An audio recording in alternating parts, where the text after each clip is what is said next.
Becca Bloom. Becca Bloom is Becca Bloom. Becca Bloom. Becca Bloom. She's an exception.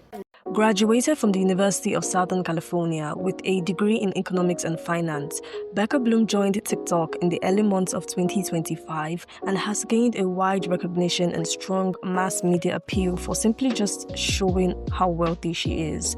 She is an entrepreneur, socialite, and social media influencer. Founder of Stupido, an online tutoring program for students in China, and the co-founder of a phone charger brand. Over the years, people have dragged or called us celebrities for being out of touch with reality or unrelatable. There was this whole online debate on whether it is okay with influencers or celebrities to be unrelatable. Say, Emma Chamberlain. She was called out for being unrelatable and was even unfollowed by many. This post from a Reddit user says, Emma is not relatable anymore, and I think that's the main reason why a lot of her viewers lost the connection with her. The reason why she became so famous was because she was so relatable. A normal girl who acted normal with normal problems. Every 19-year-old could relate to her. Now she owns a big mansion. She can buy anything she wants.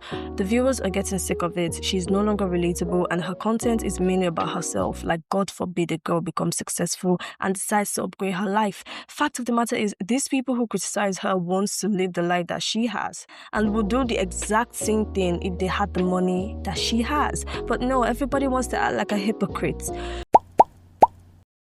The Kardashian family, and this Reddit user had a lot to say about the Kardashians' unrelatability and out of touch lifestyle, literally dragging the hell out of them. Dragged for being unrelatable because of their lifestyle filled with luxurious cars, private jets, and multi-million-dollar homes, cosmetic procedures, and extreme wealth.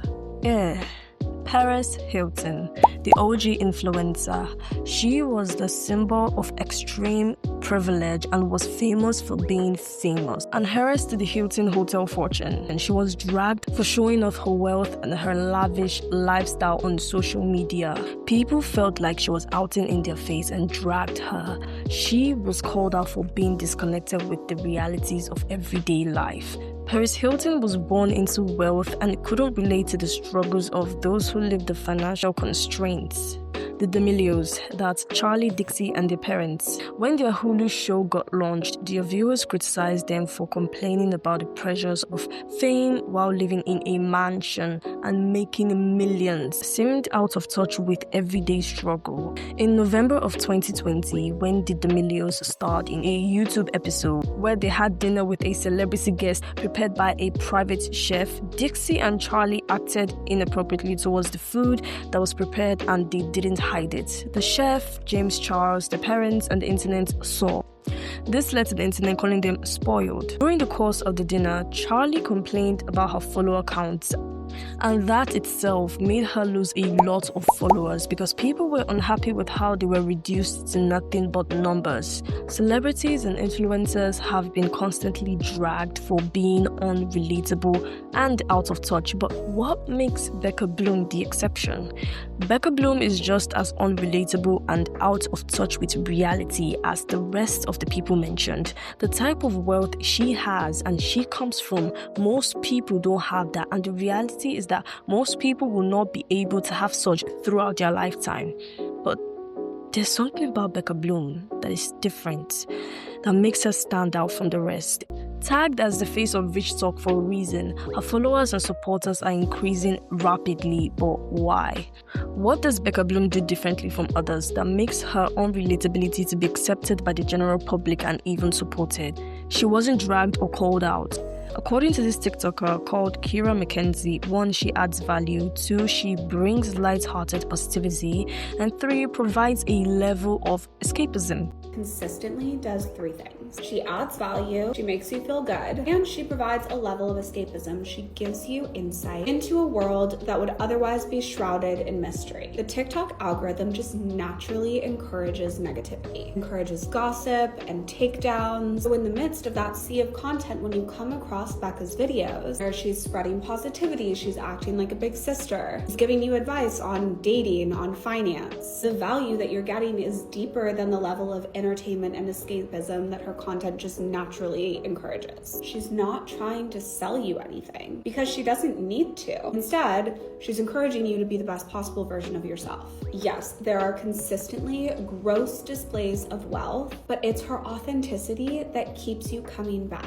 She's never trying to be anything that she's not, and ultimately, that is what is most compelling. So how is it that she managed to gain so many followers in such a short space of time? And does this mean we can throw all of our usual rules out of the window? No, it doesn't. Becca is incredibly wealthy. Her content gives us a peek into a world that most of us will never experience. That is why she's been able to grow so quickly without following any of the usual social media growth rules that have us all in a chokehold. Let's talk about out-of-touch influencers and why Becca Bloom does not fall in that category. There have been a lot of influencers who come on this app and complain to their followers about very ridiculous things. Complain about not getting invited to festivals, not getting invited on brand trips, and not getting brand deals, things like that. And whenever people want to call them out for being out of touch, their fans will run to defend them and be their apologist in the comments. And they always want to say things like, well, you're just jealous of their success and their wealth. And I just don't believe that that's the case. Them having the job of being an influencer and needing to search for those brands and get those collaborations makes complete sense. Complaining to your followers about these specific things is where you end up losing people. It would be like if a homeowner goes up to a homeless person and tells them, hey, I'm really frustrated because I'm getting my house renovated and I have to stay in an Airbnb for a month. No one's mad that that person is successful or has a home or has money to renovate their home. The part where it becomes out of touch is going to complain to a homeless person about it. I think the reason why Becca Bloom is so easy to root for and want to watch, I mean, honestly, I love watching her. One, she comes from wealth, so she is not trying too hard to impress anybody. She also completely understands her privilege. I don't think I could ever see a world where Becca Bloom comes on TikTok to complain to her followers, and this is why I think people will continue to support Becca Bloom. She has a lot, but she maintains humility, and that is why she will forever be my favorite TV show on this app. She doesn't come off as braggadocious. Yes, she shows us her wealth, but it doesn't come off as her showing it off. She isn't flaunting her wealth or lifestyle like some influencers and celebrities often do.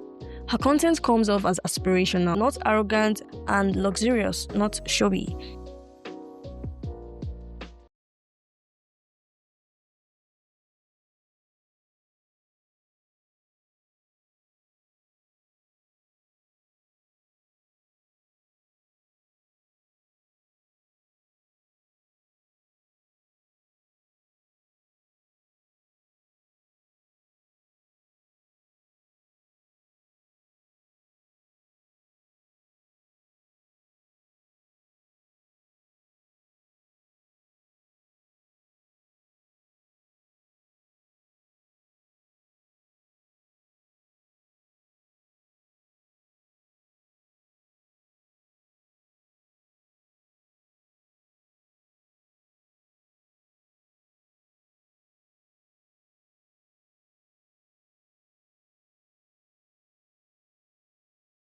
Many influencers and celebrities, on the other hand, often lean into overt displays of wealth, in your face kind of showing off. But there's just something about Becca Bloom. Free audio post-production by alphonic.com.